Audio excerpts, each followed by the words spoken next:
ମା ଜୟ ଶ୍ରୀ ବୈରାଗୀ ଜୟ ଜୟ ଜଗନ୍ନାଥ। ବାପା ଶ୍ରୀ ବୈରାଗୀ କହନ୍ତି ଯେ ପ୍ରତ୍ୟେକ ଦିନକୁ ତୁମେ ଭାବ ଯେ ଭଗବାନଙ୍କର ଏହା ଏକ ଅପୂର୍ବ ଉପହାର। ତେଣୁ ଆଜିର ଦିନଟି ଉଦ୍ଦେଶ୍ୟହୀନ ଦିବସ ନୁହେଁ। ଆଜିର ଏହି ଦିବସଟି ଏପରି ଆସୁ ଆସୁ ଆସିଯାଇଛି ବୋଲି ଭାବନି। ଆଜି ଆପଣମାନଙ୍କୁ ବିଶେଷ ଭାବରେ ଏ ଦିନଟି ଦିଆଯାଇଛି। ତେଣୁ ଏହି ଦିବସଟିକୁ ଭକ୍ତିପୂତ ଭାବରେ ଦୁଇ ହାତ ପାତି ଗ୍ରହଣ କରିବାର ଆବଶ୍ୟକତା ରହିଛି। ନିଜର ବୌଦ୍ଧିକ, ମାନସିକ, ଦୈହିକ ତଥା ଆବେଗ ସମ୍ଭୂତ ଆଦି ସକଳ ଶକ୍ତି ପ୍ରୟୋଗ କରି ଆଜି ଦିନଟିକୁ ପୂର୍ଣ୍ଣାଙ୍ଗ କରିବା ପାଇଁ ଲାଗି ପଡ଼ିବାର ଆବଶ୍ୟକତା ରହିଛି। ଆମେମାନେ ପ୍ରତ୍ୟେକ ଯେ ଅନନ୍ତ କାଳର ଅଧିକାରୀ ଏହା ମନେ ରଖିବା ଆବଶ୍ୟକ। ଏକ ବ୍ୟଗ୍ରତାର ସହିତ ଜୀବନଯାପନ ଏବଂ ସକଳ ଆଦର୍ଶ ପୂରଣ କରିବା ପାଇଁ ଆଜିର ଦିନଟିକୁ ଆମେ ସଂକଳ୍ପବଦ୍ଧ ହୋଇ ଯାପନ କରିବା।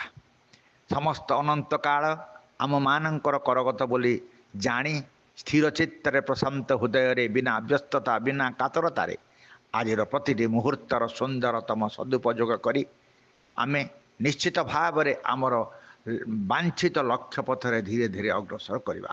ଏହି ଭାବନା ଏହି ସଂକଳ୍ପ ନେବା ଆବଶ୍ୟକତା ରହିଛି। ଆଜି ଅନେକ କଥା କୁହନ୍ତି ଆଜି ନହେଲା ନାହିଁ କାଲି କରିବା, ଏଇ ନୁହଁ। ଆସନ୍ତା ଜନ୍ମରେ ଦେଖିବା ନୁହଁ। ଆଜି ଏଇଠି ଏବେ ଏ ମୁହୂର୍ତ୍ତରେ ଆଜିର ଦିନଟିକୁ ପୂର୍ଣ୍ଣାଙ୍ଗ କରି ଛାଡ଼ିଦେବି। ଆସନ୍ତା କାଲି ଭରି ମୋର କିଛି ନାହିଁ। ଆଜିର ପ୍ରତିଟି ମୁହୂର୍ତ୍ତକୁ ମୁଁ ଶ୍ରେଷ୍ଠତମ ଉତ୍କୃଷ୍ଟତମ ଭାବରେ ଗଢ଼ି ତୋଳିବାକୁ ଚେଷ୍ଟା କରିବି। ଏପରି ସିଦ୍ଧାନ୍ତ ନେବା ଉଚିତ ବୋଲି ବାପା ସିଦ୍ଧ ପୁରୁଷ ଶ୍ରୀ ବୈରାଗୀ ସଦା ସର୍ବଦା କହି ଆସିଛନ୍ତି। ଥରେ ଜଣେ ଅତୀନ୍ଦ୍ରିୟବାଦୀ କହିଥିଲେ, ଆପଣମାନଙ୍କର ଦେହଟି ପୋଡ଼ି ପାଉଁଶ ହୋଇଯାଇଛି ବା ସମାଧି ବା କବର ଭିତରେ ପୋତି ହୋଇସାରିଛି ବୋଲି ଭାବିଦିଅ। ଆତ୍ମାଟି ଦିବ୍ୟଧାମକୁ ଚାଲିଗଲାଣି ବୋଲି ଆଜି ଭାବି ଦିନ ଯାପନ କରନ୍ତୁ। ଭାବନ୍ତୁ ଦେହ ମରିସାରିଛି, ମୁଁ ଆଉ କୌଣସି ଆକର୍ଷଣରେ କୌଣସି ପ୍ରଲୋଭନରେ କୌଣସି ସ୍ଥୂଳ ଶରୀରର ଅଧୀନରେ ନୁହେଁ। ମୋତେ ଆଉ କୌଣସି ଇନ୍ଦ୍ରିୟ ବ୍ୟସ୍ତ କରିପାରିବ ନାହିଁ। ମୁଁ ସ୍ଥୂଳ ଶରୀରର ଅତୀତ ହୋଇଗଲିଣି। ମୋର ଆତ୍ମା ପରମାତ୍ମାଙ୍କ ସନ୍ନିଧାନକୁ ଚାଲିଗଲାଣି। ତେଣୁ ଏଥିରେ ମୋ ଭିତରୁ ଯଦି କିଛି ପ୍ରତିକ୍ରିୟା ପ୍ରକାଶିତ ହେବ ତେବେ ଶୁଦ୍ଧତମ ପବିତ୍ରତମ ପ୍ରତିକ୍ରିୟା ହିଁ ଦିବ୍ୟ ପୁରୁଷଙ୍କର ଦିବ୍ୟ ଧାମର ଯୋଗ୍ୟ ପ୍ରତିକ୍ରିୟା ପ୍ରକାଶିତ ହେବ। ଏହା ଭାବି ଦିନ ଯାପନ କରିବା ଆବଶ୍ୟକ। ତେଣୁ ଏଇ କଥା କହିବାର ତାତ୍ପର୍ଯ୍ୟ ଆମର ପ୍ରତ୍ୟେକ ମୁହୂର୍ତ୍ତ ପ୍ରତ୍ୟେକ ଜୀବନ ସେହିଭଳି ଭାବରେ ପବିତ୍ର।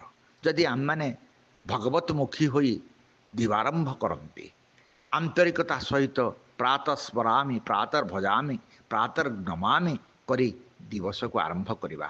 ଗାୟତ୍ରୀ ମନ୍ତ୍ରର ସେହି ପୁଣ୍ୟ ପବିତ୍ରତମ ଅମୃତ ଶବ୍ଦକୁ ଶ୍ରବଣ କରିବା, ପାଠ କରିବା ଏବଂ ମହାମୃତ୍ୟୁଞ୍ଜୟ ମନ୍ତ୍ରର ସେହି ତତ୍ତ୍ୱକୁ ଶୁଣିବା ଏବଂ ଗାଇବା, ତାହେଲେ ଆମ ଜୀବନ ଭିତରେ ସେହିଭଳି ପବିତ୍ରତା ଆସିବ। ତେଣୁ ପ୍ରାତଃ ଜାଗରଣର ପ୍ରକୃତ ତାତ୍ପର୍ଯ୍ୟ କ'ଣ? ଆମେମାନେ ସକାଳୁ ନ ଉଠି ଆମେ ସୂର୍ଯ୍ୟ ଉଦୟ ପରେ ଉଠୁଛେ, ଏହା କ'ଣ ଠିକ୍?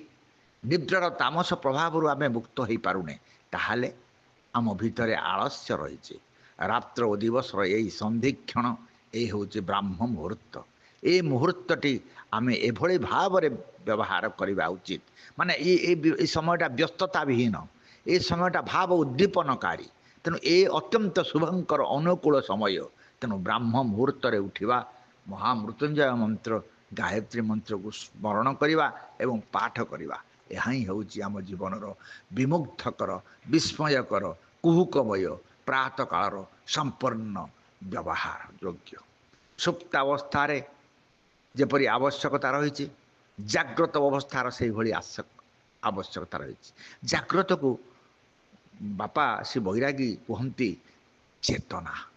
ଆମ ଭିତରେ ଚିତ୍ ଶକ୍ତିକି ଜାଗ୍ରତ କରିବାକୁ ପଡ଼ିବ, ଚୈତନ୍ୟମୟ ଅବସ୍ଥାକୁ ଆଣିବାକୁ ପଡ଼ିବ।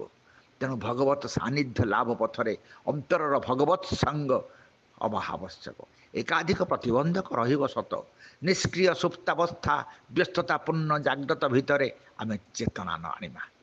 ବ୍ରାହ୍ମ ମୁହୂର୍ତ୍ତରେ ପ୍ରାତଃ କାଳରେ ଯେଉଁ ମନୁଷ୍ୟ ଉଠେ, ତାର ଅନ୍ତଃକରଣରେ ଚିତ୍ତବୃତ୍ତିରେ ଏକ ନିଗୁଢ଼ ତତ୍ତ୍ୱ ଯୌଗିକ ତତ୍ତ୍ୱ ରହସ୍ୟମୟ ତତ୍ତ୍ୱ ସୃଷ୍ଟି ହୁଏ।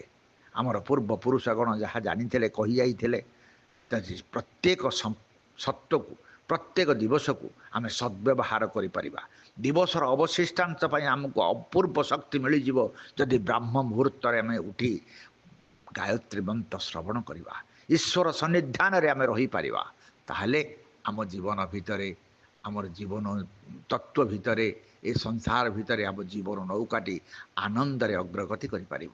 ଏହି ଅମୃତ ବେଳାରେ, ଏହି ପୂର୍ଣ୍ଣ ସମୟରେ ପୂର୍ଣ୍ଣ ସଦୁପଯୋଗ କରି ଆମେମାନେ ଲାଭାନ୍ୱିତ ହୋଇପାରିବା। ଜୀବନକୁ ସାର୍ଥ କରିବା ଦିଗରେ ଆମର ମହାନ ଲକ୍ଷ୍ୟ ଲାଭ କରିବା ପଥରେ ଅଗ୍ରସର ହୋଇପାରିବା। ଆମେ ଅଧିକରୁ ଅଧିକତମ ପବିତ୍ର ହୋଇପାରିବା, ଆନନ୍ଦମୟ ହୋଇପାରିବା, ମଧୁମୟ ହୋଇପାରିବା। ସମାଜକୁ, ସଂସାରକୁ, ପରିବାରକୁ, ନିଜକୁ ପବିତ୍ର କରିପାରିବା। ଏହା ହିଁ ଲକ୍ଷ୍ୟ। ଓମ୍ ମା ଜୟ ଶ୍ରୀ ବୈରାଗୀ, ଜୟ ଶ୍ରୀ ବୈରାଗୀ, ଜୟ ଜୟ ଜଗନ୍ନାଥ।